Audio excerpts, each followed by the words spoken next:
Welcome back, guys. And the last time you were with us, we did have that miserable 0-0 draw against our local rivals in Manchester City. Um, and since then, it's been very much an upward spiral, as you can see, looking at the lot of the green dots on the screen. However, it was first followed by a 4-3 defeat to Salzburg. I did put a bit of a B team out in that one, knowing we'd already won the group. We then drew a Bournemouth, which had me worrying. But since then, we've kind of gone on with flying colours. As you can see, we've won every single game. But even beating Tottenham in the FA Cup fifth round. Obviously, we've been through Southampton. And against the lower teams like the likes of Luton and Brighton, when we're going attacking, we're able to really, really put them to the sword, as you can see on the results there. Also, in between the episodes, we did get our last 16 Champions League draw.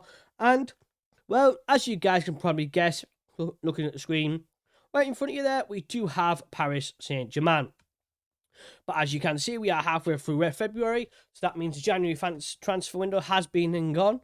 Did we manage to get rid of all those players? Did Varane eventually leave?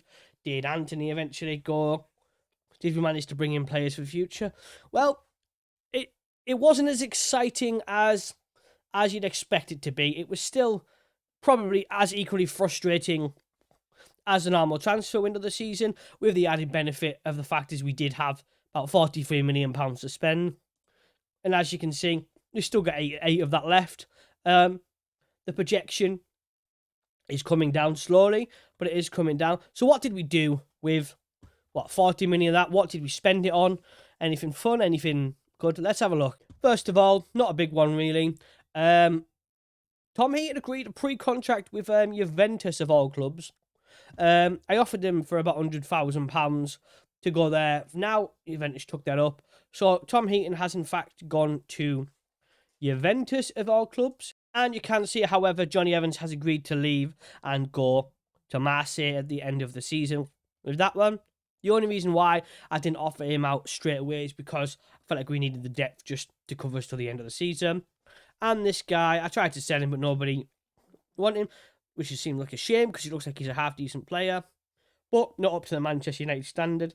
He is going to be going on a free transfer to Al Raid. In terms of what we did with the money, we did go in and bring in, and I'm pretty sure a lot of people are already familiar with him, Valentin Barco, for his release clause of 8.25 million.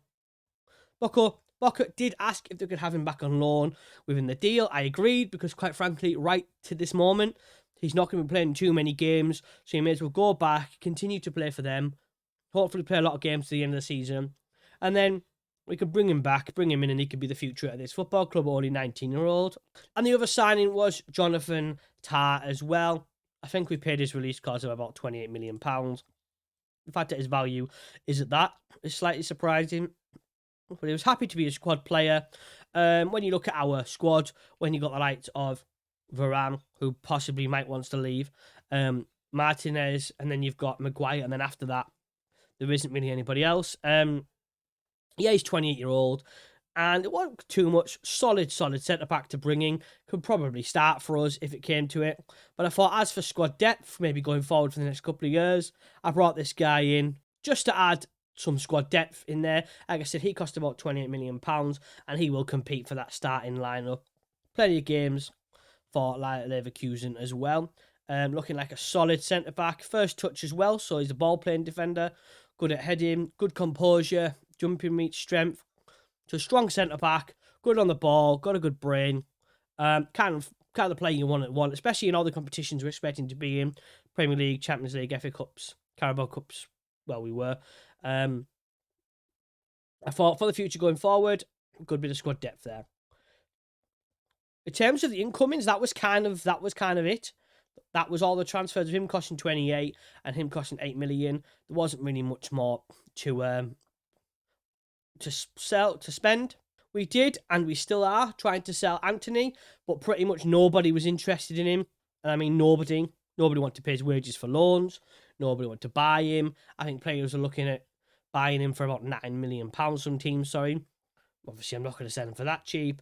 Even the teams attracted to him were probably the issue. The likes of Nottingham Forest and stuff, they're not going to come in with the £50, £60 million to bring him in. So he he sits around at least to the end of the season where maybe we can get a decent bit of cash for him.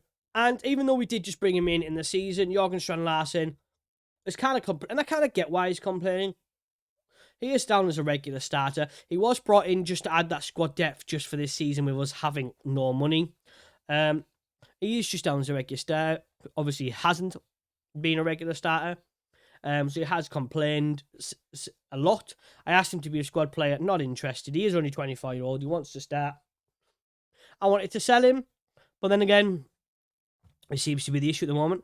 Nobody was interested. Nobody with any bid worth bidding for, or accepting, was interested. So we had the hassle with him wanting to leave, but he stays around to the end of the season as well. Rasmus Højlund, though, is starting to really come into his own.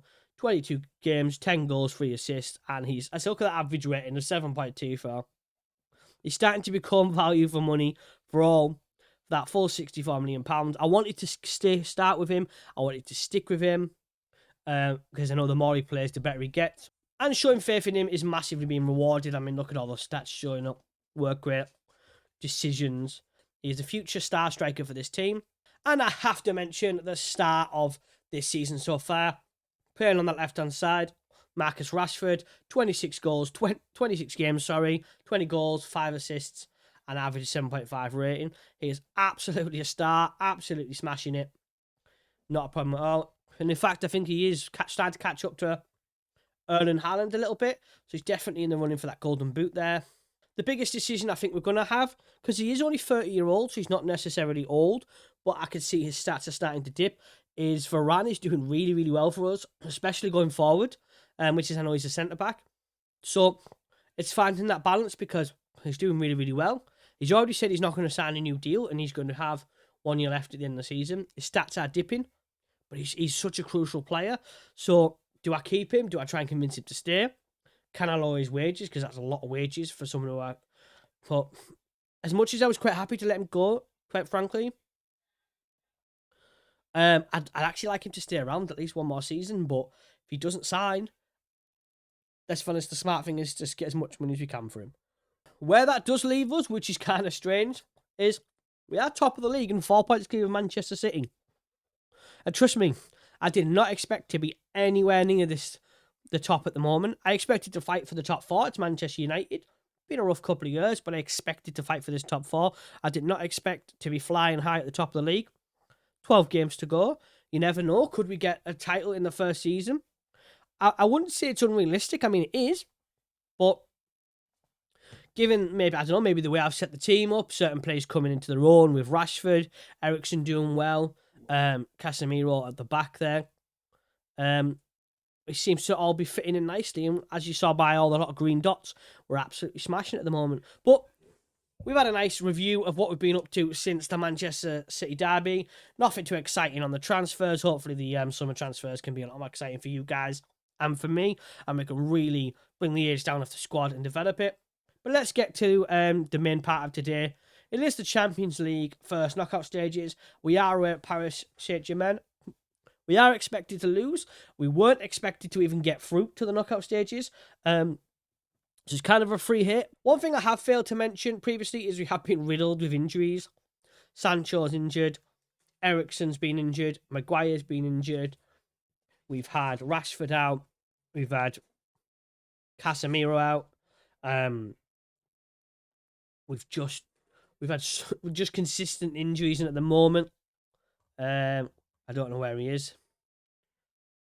At the moment, as you can see, Luke Shaw coming back from injury. Jadon Sancho is also coming back from injury. So Garnacho, who, by the way, has been doing really, really well, comes in on that right-hand side there. He's another one. As I said, I wanted to play him more, and why I let Palestri go on loan. Play Garnacho, and the more he's played, the more he's developed. And, as expected, he's going to be the future of this football club.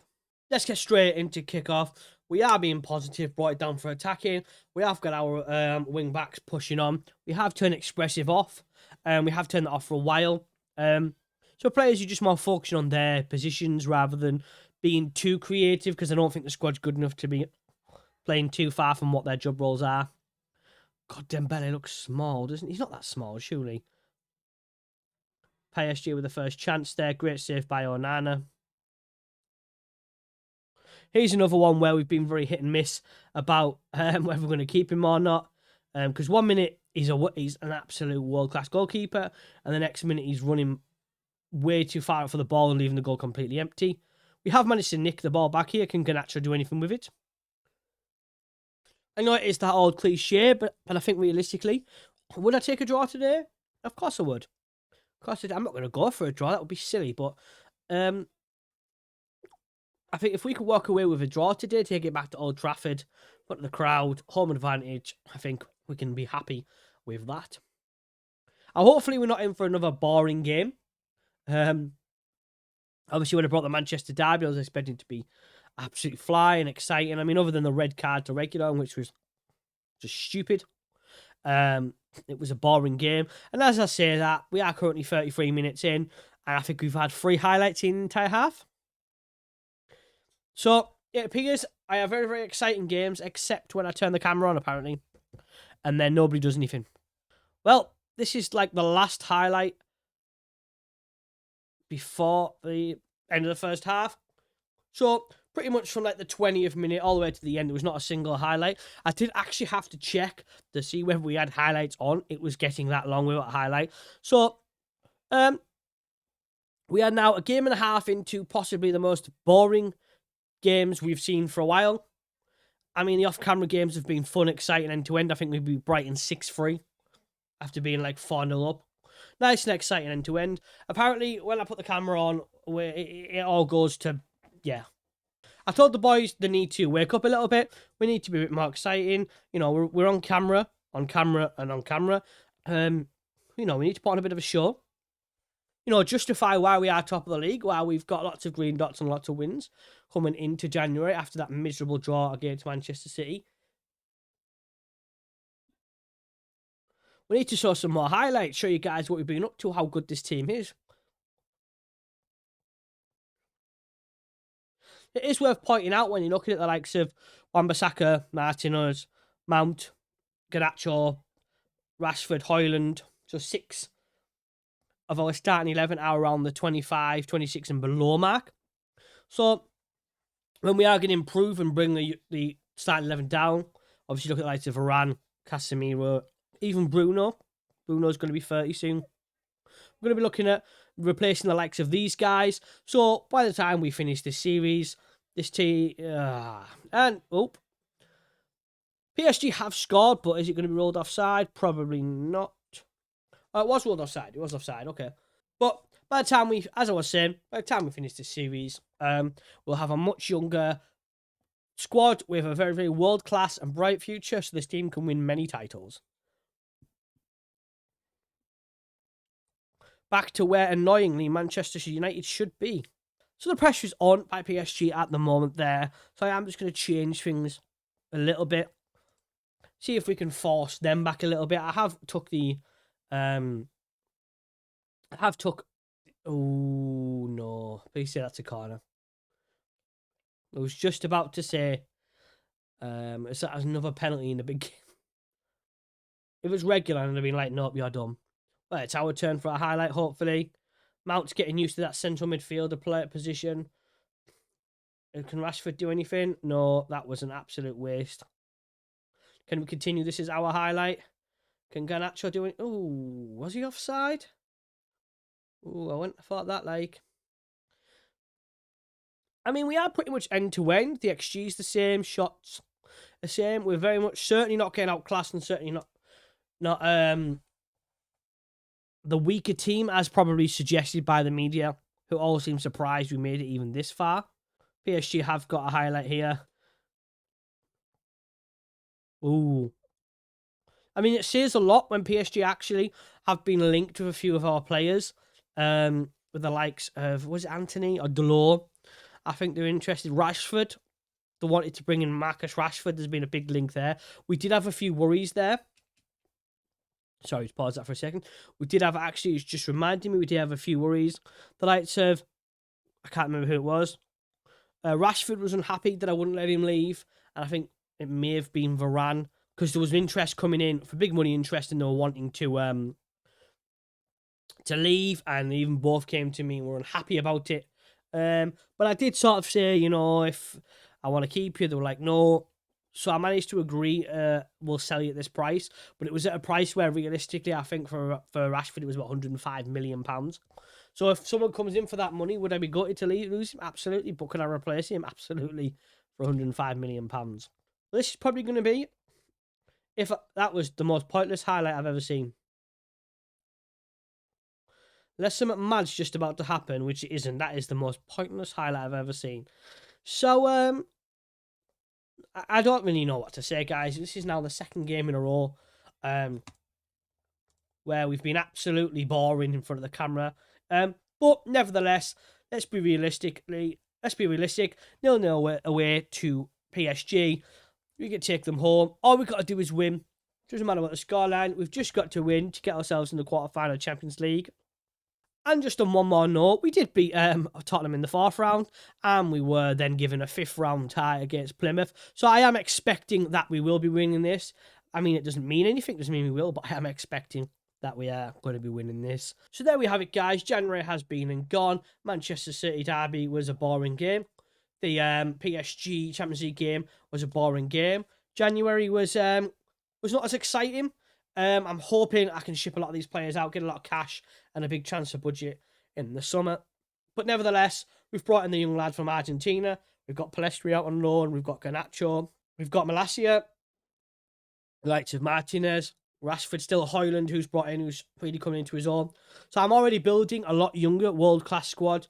So by the time, as I said, we leave this this team will be primed and ready to win lots of trophies when I leave. But guys, I'll be back sometime in the future, certainly before the end of the season, to give you the next update on the rebuild of Manchester United. I do appreciate coming out of this very quick episode. Again, apologise for another boring game. I think the next game, whoever it is, I might just go very attacking so we can have a end-to-end chaos just for the fun of it, because why not? We'll see where we are and who we're playing. But guys, if you have enjoyed the video, don't forget to like, subscribe to the channel, share the video, comment down below. It all really helps me out. I really appreciate any support and comments. And if you subscribe to the channel and comment down below, it helps the algorithm. It makes YouTube maybe realise me eventually. And maybe more people can watch it. But guys, any support is appreciated. Thank you very much for watching. And I'll see you in the next one.